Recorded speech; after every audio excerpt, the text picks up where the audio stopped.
Good morning and welcome to In Touch. In Touch is our weekly half-hours public affairs show, which means that if you are a member of a nonprofit group or organization, if you are a company here in the Hudson Valley helping out a nonprofit group or organization, we'd like to have you on the program. Talk about what is important to you here in the Hudson Valley, in Orange and Sullivan counties. At the end of the show today, I will give you a whole bunch of ways to get a hold of me so that we can have you on the show. Maybe write up some articles on the websites. Speaking of which, whatever station you're listening to this morning, just head to their website and you can listen to this show on demand. In addition, any websites, telephone numbers, Facebook pages that we may talk about today, know that we will have links to all of that in the article. So let me turn the microphone on and let me say this is pre-recorded. I did not ask Brian Doyle to get up at 5:30 in the morning on a Sunday to come in. I did not. So just kind of keep that in mind. And so now you know who my guest is, Brian, who is the Chief Executive Officer, CEO of Family Services. Brian, thank you very much for being willing to come back. Oh, good morning. It's great to be here. Thank you. So Family Services, you know, if I remember right, in the past couple of times you've been on, there was a lot of you guys had really, once again, been looking at what the community needs, how to address those needs in the community, making sure there's not duplication of services, really helping out individuals and really trying to, for lack of a better word, streamline when someone comes for help, and how to get them the best help and in the quickest possible way. So you guys are not just sitting there at all. Heck no. So let's kind of bring everybody up to speed with, what Family Services means, what it encompasses, and what's been going on in the past. I think it's been like 6 months since you've been on, I think. Yeah. Well, Beth, Family Services has been around since 1879, and it's gone through various evolutions. But today we are, as you said, we look to serve the community given today's community needs, and there are plenty of those needs. And so we operate in Dutchess and Ulster counties. Our headquarters, if you will, although we have offices in Ulster County, our headquarters, so to speak, is in the city of Poughkeepsie. Our offices are at the Family Partnership Center, in the next door annex building, and then down at 50 North Hamilton Street. And the services that we provide really range very widely, and they include youth services. For instance, we operate the after-school programs in Clinton and Krieger elementary schools in the city of Poughkeepsie School District. We provide child care and supervised visitation in the family court. And we also have the Teen Resource Activity Center, which actually operates out of the Family Partnership Center. So, those are the programs that focus especially on youth. We provide services to families where there has been neglect or abuse, and this is specific to Ulster County, our family education program. And where there is neglect or abuse, certainly quite often, more often than not, out-of-home placement is not indicated for the child or children, but instead efforts are undertaken to strengthen the family, to teach more parenting skills, to enable moms and dads who may not themselves have been, parented in a very good way, to learn some of the ways that they can approach their children in a healthy way so as to develop healthy relationships and promote the child's growth, as opposed to resorting to activities such as neglect or abuse. And we're very proud of that program because it's about strengthening families. So it really goes to our name as an agency. We have victim services, the Center for Victim Safety and Support. And you mentioned streamlining. That was the result of a streamlining effort on our part. We had domestic violence services and then crime victims assistance. We consolidated them into the Center for Victim Safety and Support.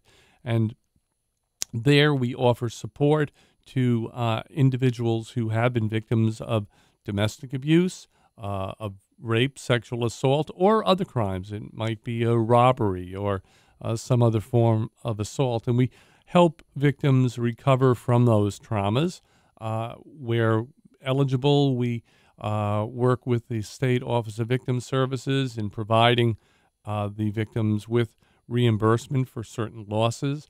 We'll be with these victims, whether it be in the hospital, the police station, or the courtroom, providing support and advice to them. We provide clinical services to them as well. We have clinicians who provide counseling around recovery from trauma. Beyond that, in the realm of coordinating community response, our staff, one of our staff is the coordinator for the Universal Response to Domestic Violence. And she essentially gathers all of the stakeholders, if you will, around the table, whether it be the DA's office, law enforcement, the hospitals, colleges, whatever, and addressing systems and systems improvement so that we grow stronger as a victim-centered community, so that services are provided in a victim-centered manner.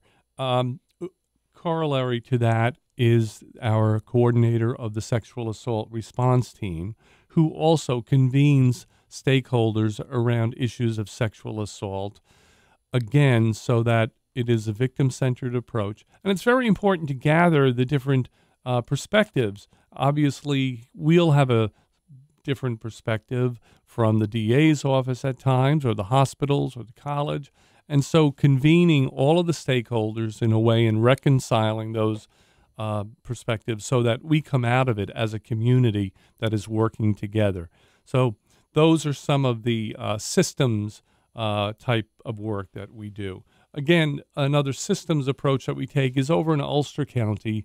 We're the designated Ulster Prevention Council leader, and our staff there work in the community with schools, with others who are interested in really preventing substance abuse. And as you know, we're really experiencing an epidemic in terms of opioids, especially heroin and painkillers, and so a lot of work is being done there. And we've actually just been funded by the county to bring on a family advocate, someone who can help a family that is struggling with a loved one who is addicted and is looking to heal themselves. And this family advocate will work with the families through the insurance, red tape, and all of that to make sure that the person does get the treatment that they need.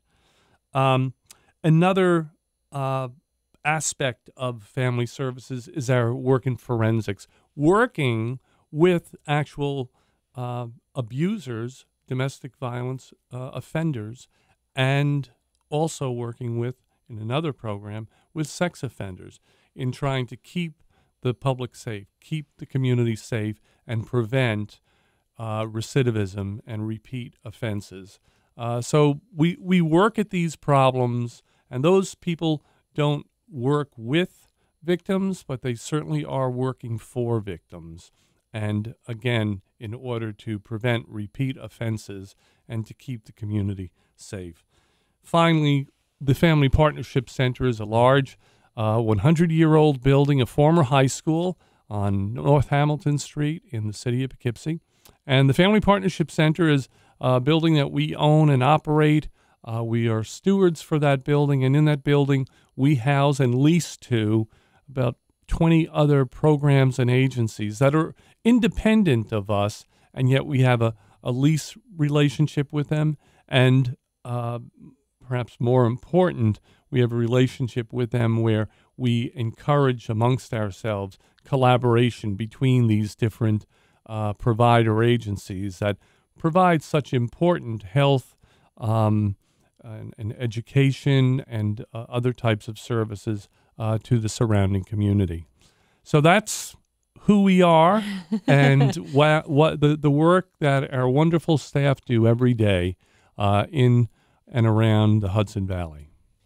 You say that so calmly and just so it's amazing what it is that you do and what your staff does and what the individuals do and the people that are helped and the community that is strengthened, the support that is given, whether, like you said, I think it's very powerful just to have someone in the courtroom with you. I Mhm. realize that's a small piece of it.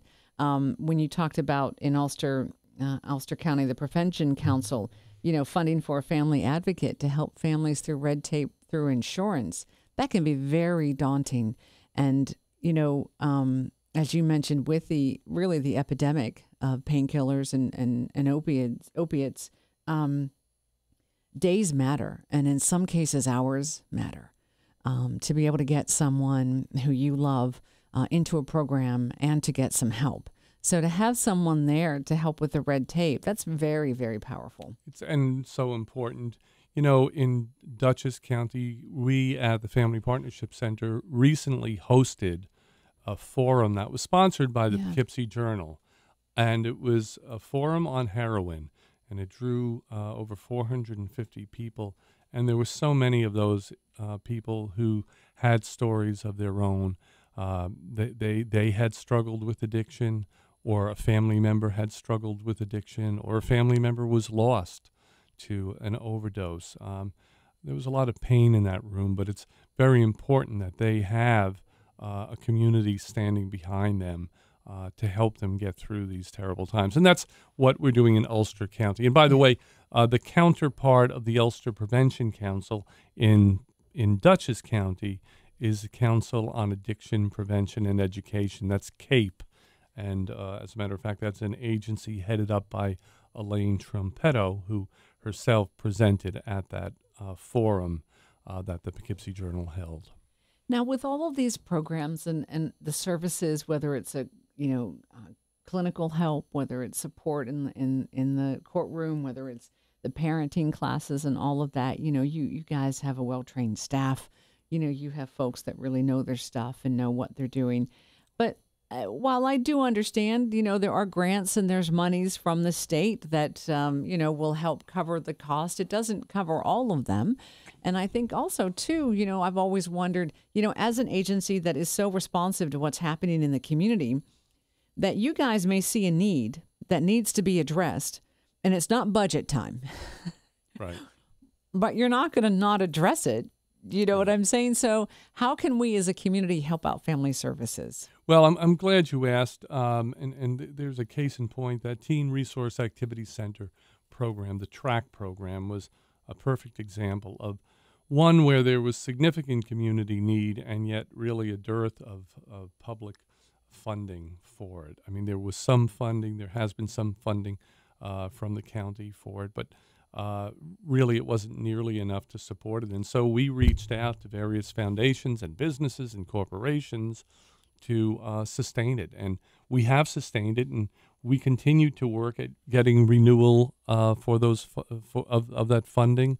And then another thing beyond looking to businesses and individuals and foundations and such, we have events, and our biggest event is in April, and that's going to be coming up in April of 2017. But the most immediate and forthcoming event is our Walk a Mile in Her Shoes. And this is a great event in that it carries a very clear message and promotes public awareness, and at the same time secures funding for us to fill those gaps that we have, gaps where government contracts just don't cover all of the expenses. And so that is on October 15th. And this is the 6th annual Walk a Mile in Her Shoes event. And it's actually called the International Men's March to Stop Rape, Sexual Assault, and Gender Violence. So this is done in other communities. In this community, Family Services is doing this Walk a Mile event. It's Saturday, October 15th, and it takes place at the Outdoor Club at All Sport Health and Fitness down in Fishkill. They've been tremendous supporters of this event for the past, actually, this is the 3rd year. And we have some terrific sponsors. Of course, All Sport Health and Fitness. Our presenting sponsor throughout the year is HealthQuest. And then we have Baxter Construction is a Red Boot sponsor, and Williams Lumber is a terrific sponsor, as is LCS. a local company here that provides so much in the way of custodial support for various companies and such. So we really thank our sponsors. This is intended to promote public awareness, and it does it in a little bit of a unique way. Yes. We, and I'm talking about myself and other men, actually get in high heels and walk a mile to demonstrate solidarity with women who have to endure all that they've had to endure in this society in terms of sexual assault, gender violence, and domestic abuse. You know, people often view these ills, societal ills, as being a woman's problem. Well, no, it's a men's problem. It's a problem that we men have to stand up. We have to model and teach our kids how to be respectful in their relationships, how to not engage in some long-held ideas of men have to control and such. It's just incredibly important, and I look at whether it be my wife or my daughters-in-law or my grandchildren, to think that hopefully they can come to a better world where there's not that prevalence of violence that unfortunately we have today. And, a lot of that violence is really under the radar. It's not known. You may be in a grocery store and you just don't know how many of the women who are on that cashier's line have themselves been victims. Quite often victims are, do not come forward, and there are reasons for that. There's stigma that's attached with it. There are judgments made on victims. There's victim blaming, and so that kind of has a silencing effect. But the fact is that, according to some statistics, 1 in 5 women will be sexually assaulted in their lifetime, and 47% of rapists are a friend or an acquaintance. Wow. Oh, my. 1 in 4 girls will be sexually abused before they turn 18. And, people often bring up this is not only women who are victimized, and that is true. And we, in our Center for Victim Safety and Support, we respond to abuse, whether it's a male or a female or someone, if there's victimization being perpetrated on someone who's transgender, we will be there for them. Children, 1 in 6 boys will be sexually abused before they turn 18. And every 9 seconds, can you imagine that, in the U.S., a woman is beaten or assaulted? So while most men are not violent, over 90% of sexual violence perpetrators are male. And that's a sad commentary. And that's why we're calling on men to come out. That's Saturday, October 15th at 9 o'clock for registration, the outdoor club at the All Sport Health and Fitness. So registration begins at 9 and the walk begins at 10. And it's a relatively short day. I mean, people can come out, and it's a family-friendly environment. We will have the walk. We will have a singer. We will have a speaker. We'll have a silent auction, all to make it a successful event, and successful both in terms of bringing in funds that help us to fill the gaps and also just to raise public awareness of this very important issue. I think it was over the summer, the Brock Turner, the swimmer from California, and the campus attack that it involved in the short sentence that he received, and the victim was anonymous, but her letter that she had said in court, that she had written in court, was published, and it was very, very powerful. And I thought of that when you mentioned the fact that people don't come forward because there's a stigma, there's a blaming of the victim. Well, she must have done this, or she must have worn something, or, she must have acted a certain way, and that kind of a thing. And I remember reading all of that this summer and was very upset at that. And then in subsequent articles, it talked about this is one of the biggest reasons why people don't come forward, because of this, because she somehow got blamed when she was unconscious when this occurred.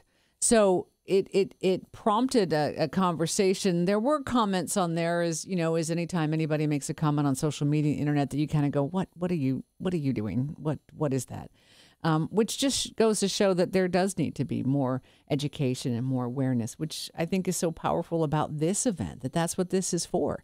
It is to provide awareness and education. Yes, it is fun. I will admit the photos are amazing. You guys are in these high heels. I can't walk a mile in high heels, I can't. Those days are kind of done for me right now. But it's really a very powerful, it is a very powerful event. Yeah. You know, you bring up the Brock Turner case. And, you know, he was a Golden Boy athlete. Mm-hmm. The judge said something along the lines, or perhaps it was the defense attorney, who said, well, why should he be so severely punished for what was a 20-minute slice of his life? And yet that woman who was dragged behind a dumpster and raped, you know, that's going to be with her for life. Right. That's a trauma that you just don't get over. That is with you for life. And she did write a very powerful victim impact statement. Yes, that's what it was. Thank you. And, you know, in it, she took excerpts of some of the questions that were posed to her by the defense attorney. And, you know, I had I wrote a column on this for the Poughkeepsie Journal, and I subsequently had a conversation with a public defender who took exception to my challenging, you know, what he viewed as a necessary and rigorous defense that has to be provided by any attorney. And I understand that. I truly do. People are entitled to a rigorous defense.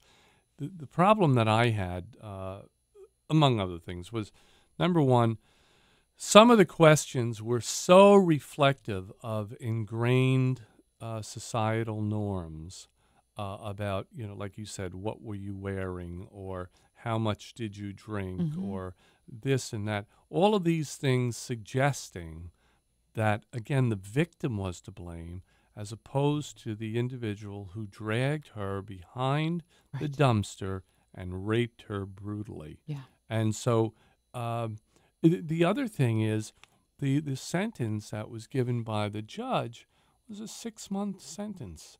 And that has caused quite a bit of uproar, and I think rightfully so. But that case was emblematic, and these things unfortunately happen to varying extents in so many instances. You know, again, where the victim is either given minimal attention or credence, or even further victimized by the system and by society. That's why I think it's so powerful that you come on, not just come on this show, but also all the work that you do in the community. You know, when you know, the fact of the Center for Victim Safety and Support, you know, making it easier for victims. You know, they've gone through something horrific. They can come there and get help. And there's all the people there that you know that they're going to need, even if they don't know that they need all those people at the time that they come in. But everybody's there. Yeah. And you know, we work with other agencies as well. For instance, Grace Smith House is a great partner in this work, you know, around domestic violence. They primarily, they provide residential, but they provide other services as well. We do not provide shelter or residential, so obviously we refer back and forth to them, and they're a terrific partner. And yeah, I mean, the staff of Family Services, I'm constantly amazed at their dedication, the depth of their knowledge, and the passion that they have for the work, whether it be those who are working in the Center for Victim Safety and Support, those who are working in our forensics programs, our youth programs, the family education program. There's not one of those programs where the staff are not you know, so passionate it just blows your mind.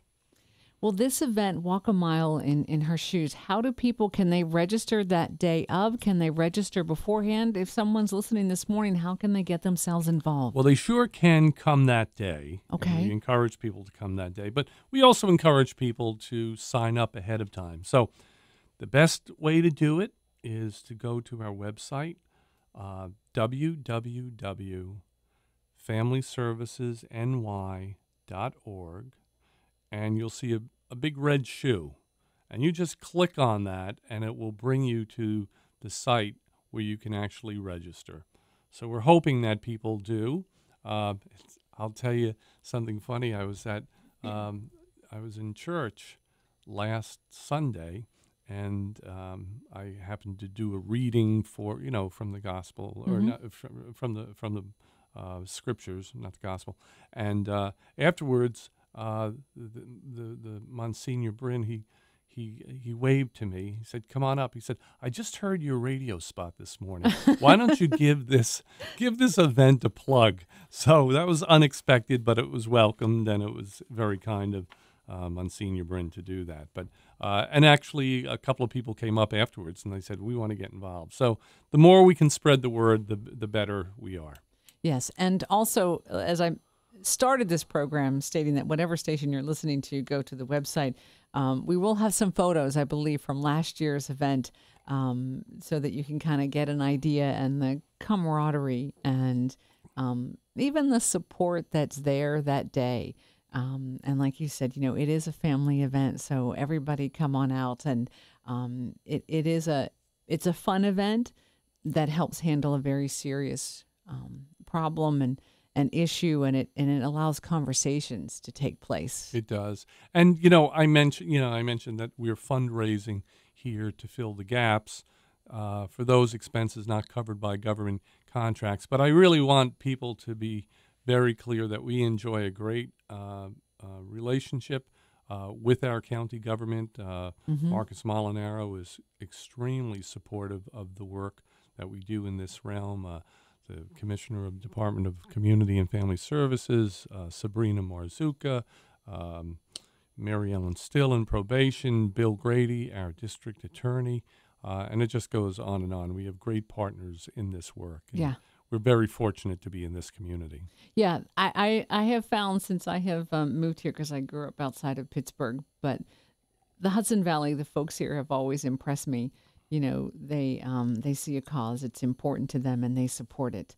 They support with either money, time, talents. They're there, which I think is great. And just last year, we were threatened with some loss of funding for specific work we were doing in Hyde Park. And Senator Serino heard about it, and she immediately came to our aid and advocated for a restoration of that funding, and it allowed us to continue our work in Hyde Park. And by the way, we work in various offices. We have staff embedded in the DA's office, in the City of Poughkeepsie Police, Town of Poughkeepsie Police, Beacon Police, and the Hyde Park Police. So it's really a community partnership, and especially with the law enforcement, it's very important for them when they encounter a domestic violence incident that they can then, refer that victim to us and make the connection. And once that connection is made, hopefully it will sustain so that we can continue to provide support.